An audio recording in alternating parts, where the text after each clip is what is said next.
Remarks of the President to the American Newspaper Publishers Association, Waldorf, Astoria Hotel, New York City, April 27, 1961. Mr. Chairman, ladies and gentlemen, I appreciate very much your generous invitation to be here tonight. You bear heavy responsibilities these days, and the article I read some time ago reminded me of how particularly heavily the burdens of present-day events bear upon your profession. You may remember that in 1851, the New York Herald Tribune, under the sponsorship and publishing of Horace Greeley, employed as its London correspondent an obscure journalist by the name of Karl Marx. We are told that foreign correspondent Marx, stone broke, and with a family ill and undernourished, constantly appealed to Greeley and managing editor Charles Dana for an increase in his munificent salary of $5 per installment, a salary which he and Ingalls ungratefully labeled as the lousiest petty bourgeois cheating. But when all his financial appeals were refused, Marx looked around for other means of livelihood and fame, eventually terminating his relationship with the Tribune and devoting his talents full-time to the cause that would bequeath to the world the seeds of Leninism, Stalinism, revolution, and the Cold War. If only this capitalistic New York newspaper had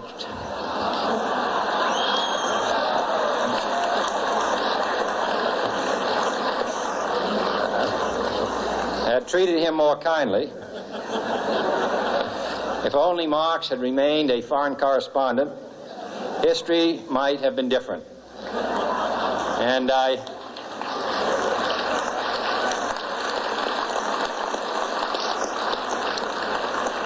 hope all publishers will bear this lesson in mind the next time they receive a poverty-stricken appeal from a small increase in the expense account from an obscure newspaper man.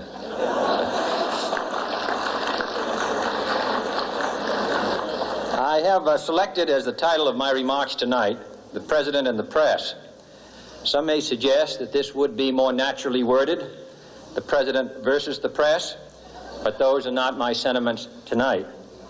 It is true, however, that when a well-known diplomat from another country demanded recently that our State Department repudiate certain newspaper attacks on his colleagues, it was unnecessary for us to reply that this administration was not responsible for the press, for the press had already made it clear that it was not responsible for this administration.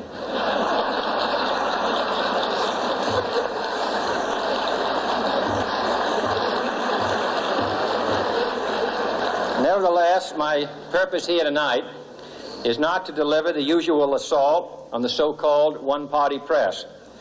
On the contrary, in recent months, I have rarely heard any complaints about political bias in the press, except from a few Republicans. Nor is it my purpose tonight to discuss or defend the televising of presidential press conferences.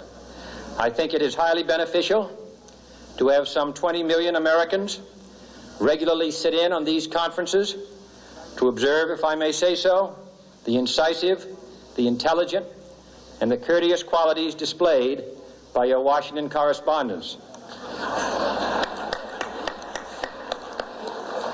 Nor, finally, are these remarks intended to examine the proper degree of privacy which the press should allow to any president and his family.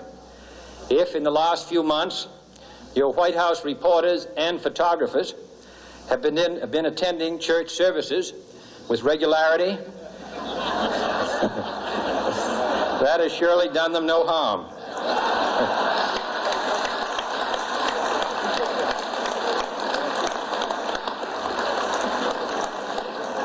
On the other hand, I realize that your staff and wire service photographers may be complaining that they do not enjoy the same green privileges the local golf courses, which they once did.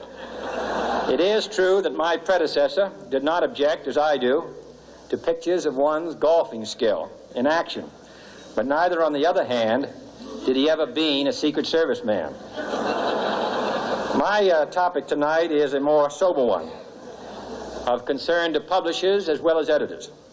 I want to talk about our common responsibilities in the face of a common danger. The events of recent weeks may have helped to illuminate that challenge for some, but the dimensions of its threat have loomed large on the horizon for many years. Whatever our hopes may be for the future, for reducing this threat or living with it, there is no escaping either the gravity or the totality of its challenge to our survival and to our security. A challenge that confronts us in unaccustomed ways in every sphere of human activity. This deadly challenge imposes upon our society two requirements of direct concern, both to the press and to the President.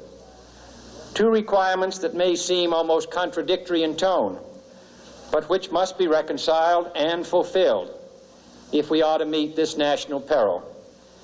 I refer first to the need for far greater public information, and second, to the need for far greater official secrecy.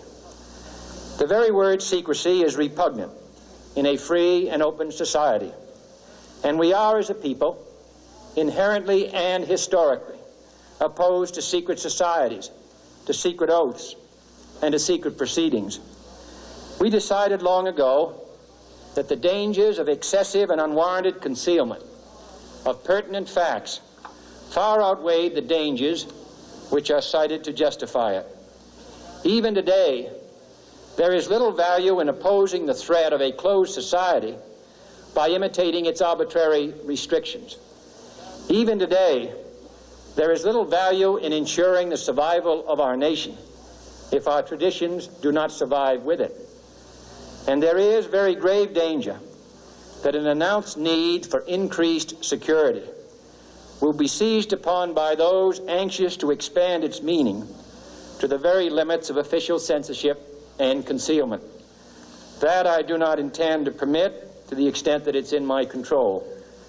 And no official of my administration, whether his rank is high or low, civilian or military, should interpret my words here tonight as an excuse to censor the news, to stifle dissent, to cover up our mistakes, or to withhold from the press and the public the facts they deserve to know. But I do ask